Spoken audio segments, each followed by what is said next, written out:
하나님 말씀은 민수기 30장 1절부터 16절입니다. 교독하겠습니다. 모세가 이스라엘 자손 지파의 수령들에게 말하여 이르되 여호와의 명령이 이러하니라.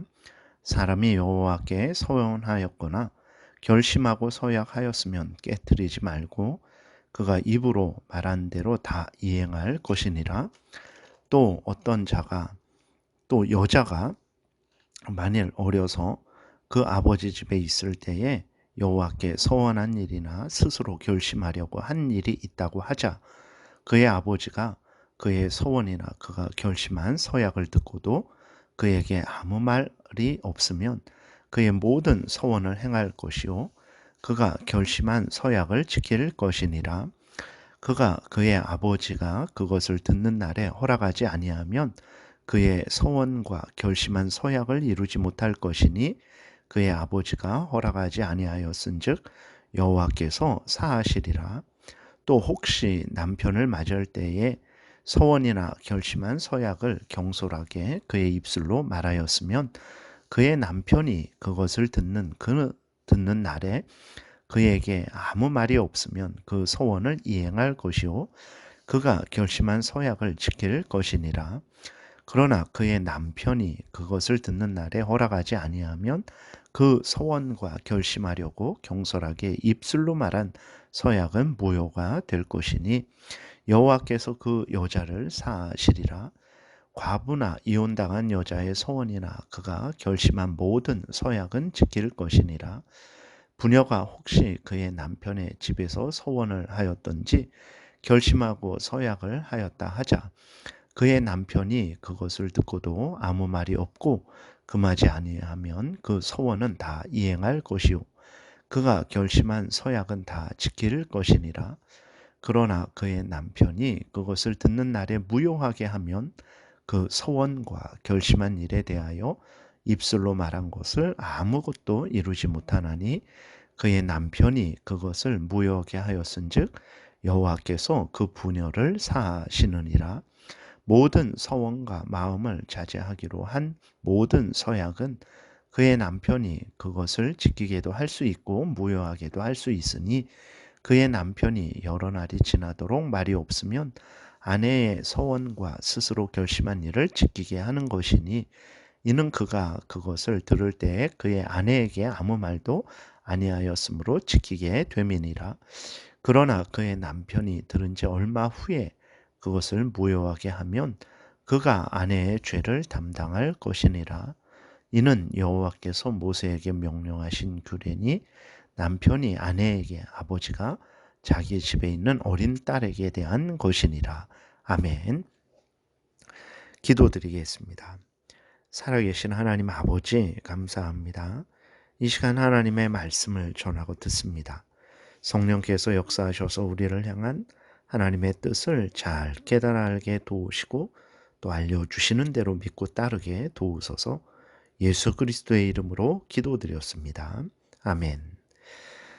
오늘 본문을 통해서는 이제 첫 번째로는 하나님을 경히 여기지 말 것, 하나님의 권위를 존중할 것에 대해서 말씀을 하고 있습니다. 다시 말해서 서원은 하나님께 약속하는 것인데 하나님께 약속한 것은 반드시 지켜야 한다라는 것입니다. 왜 그러냐? 서원해놓고 지키지 않는 것은 하나님을 경히 여기는 것이기 때문에 그렇습니다. 하나님을 존중히 하는 자는 하나님께 서원한 것을 반드시 지키게 마련이죠. 그리고 또 하나님도 사무엘상 2장에서 하나님을 존중히 여기는 자를 존중히 여기시고 하나님을 멸시하는 자를 멸시하신다라고 이렇게 말씀을 하고 계세요. 그래서 오늘 본문 2절에 보면 하나님께 서원했으면 반드시 지키라 이렇게 하나님이 명령하세요. 사람이 여호와께 서원하였거나 결심하고 서약하였으면 깨뜨리지 말고 그가 입으로 말한 대로 다 이행할 것이니라 이렇게 하나님이 명령하십니다. 우리가 잘 아는 말씀 전도서 5장 4절에 보게 되면 이렇게 기록되어 있습니다. 내가 하나님께 서원하였거든 갚기를 더디게 하지 말라. 하나님은 우매한 자들을 기뻐하지 아니하시나니 서원한 것을 갚으라. 서원하고 갚지 아니하는 것보다 서원하지 아니한 것이 더 나으니 내 입으로 내 육체가 범죄하게 하지 말라. 천사 앞에서 내가 서원한 것이 실수라고 말하지 말라. 어찌 하나님께서 내 목소리로 말미암아 진노하사 내 손으로 한 것을 멸하시게 하랴. 라고 이렇게 말씀을 하고 있습니다. 그래서 우리들이 하나님을 존중히 여긴다면 경솔히 서원하지 말아야 되겠죠. 하나님의 법을 어겨가면서 서원하지 말아야 되겠습니다. 내 능력의 한계를 넘어서서 서원하지 말아야 되겠습니다. 올바로 하나님 앞에서 하나님의 말씀에 맞게 또 내가 지킬 수 있는 한계 내에서 범위 내에서 서원을 해야 되는 것이고 서원을 했으면 반드시 그 서원을 갚아야 된다라는 것을 우리가 명심해야 되겠습니다. 이것이 이제 하나님을 존중히 여기는 것이죠. 그 다음에 이제 구체적으로 보게 되면 3절부터는 이제 그 자기가 주인이 아니고 그 지도를 받는 보호를 받는 그러한 위치에 있는 그러한 사람들에 대해서 이야기를 하고 있습니다. 아내와 딸에 대해서 기록이 되어 있는데 이 딸에는 이제 남자도 포함되는 의미로 해석을 하면 되겠습니다. 3절부터 5절에 보게 되면 이제 여자는 즉 부모의 지도를 받는 이제 미성년이나 처녀를 말하죠. 물론 여기에는 말씀드린 대로 남자도 포함하는 것으로 이해하면 되겠습니다. 아버지의 권위 아래 있는 자녀들은 아버지의 허락이 필수적이라는 것을 하나님께서 말씀을 하고 계세요. 아버지가 허락하지 않으면 그 서원은 무효가 되는 것입니다. 그러나 아버지가 침묵하면 그것은 승낙으로 받아들여야 된다 이렇게 말씀을 하십니다. 이것은 또 하나님께서 권위를 가진 자가 다시 말해서 아버지가 자신의 권위를 분명히 사용하지 않은 것에 대한 하나님의 책망이기도 합니다. 그래서 그 권위를 사용하지 않고 침묵했을 때에는 그것은 허락한 것과 다름없다라고 하나님의 말씀을 하시는 것이에요. 그리고 또 이제 권위를 가진 자는 분명하게 가부를 이제 결정을 해서 그 권위 아래에 있는 사람들이 바른 길을 갈 수 있도록 지도해야 된다라고 하나님께서 말씀을 하시는 것입니다. 5절 끝에 보게 되면 사하시리라라고 이렇게 말씀을 하셨는데 무슨 말이냐면 이제 권위 아래에 있는 그러한 자들이 아버지의 권위를 무시하고 함부로 서원을 한 것이죠. 그 결과적으로 하나님 앞에서 경솔한 서원을 하게 된 것이죠.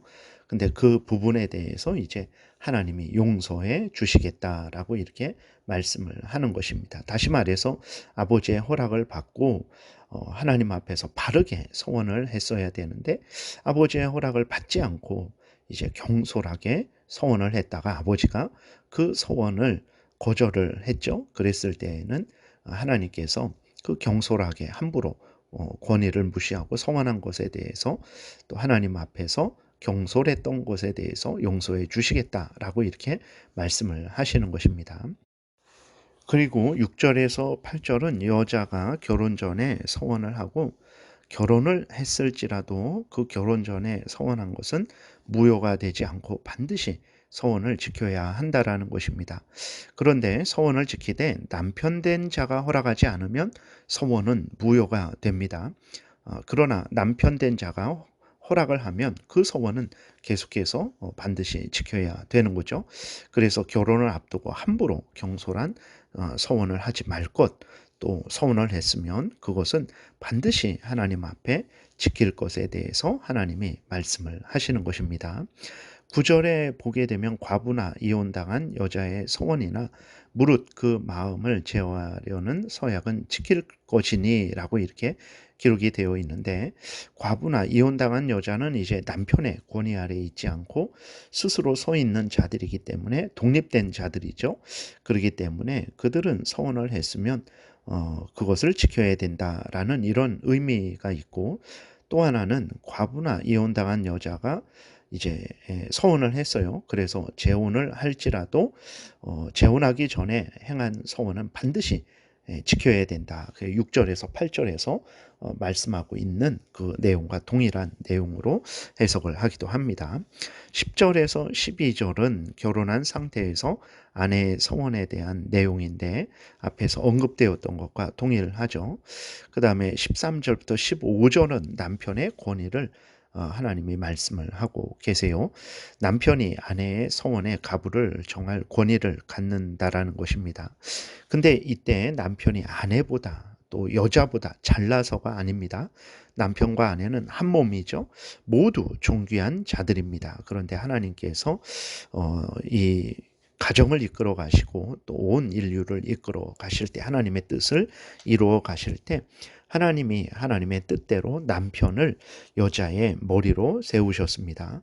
그리고 또 하나님이 이제 그 아담과 하와가 타락했을 때 하와가 먼저 사탄의 유혹으로 타락했죠. 그리고 이제 아담을 타락하게 했는데 그것에 대한 형벌로 인해서 하나님께서 여자는 남편의 다스림을 받으라라는 그 하나님의 형벌을 내리십니다. 이 두 원리의 근거에서 여자는 남편의 권위 아래 있게 하셨어요. 그렇기 때문에 그 남편이 가부를 결정하는 것은 남편이 잘나서 능력이 있어서 여자가 아내가 못나서 그런 것이 결코 아닙니다.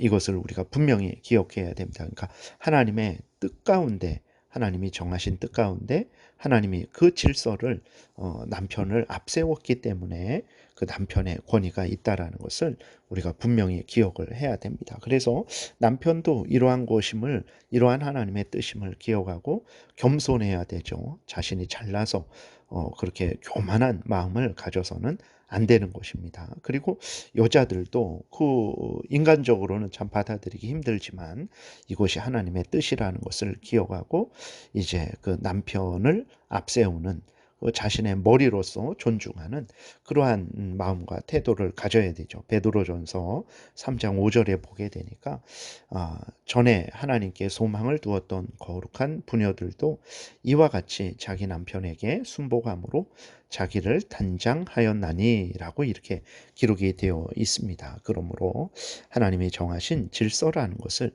분명히 깨달아 알고 그 질서에 순종하는 복된 삶을 살아야 되겠습니다. 그리고 16절은 이제 전체 본문의 결론입니다. 이는 여호와께서 모세에게 명령하신 규례니 남편이 아내에게 아버지가 자기 집에 있는 어린 딸에 대한 것이니라. 모두가 하나님이 정하신 질서, 권위에 순종하는 그러한 복된 믿음의 삶을 살아야 되겠습니다. 기도드리겠습니다.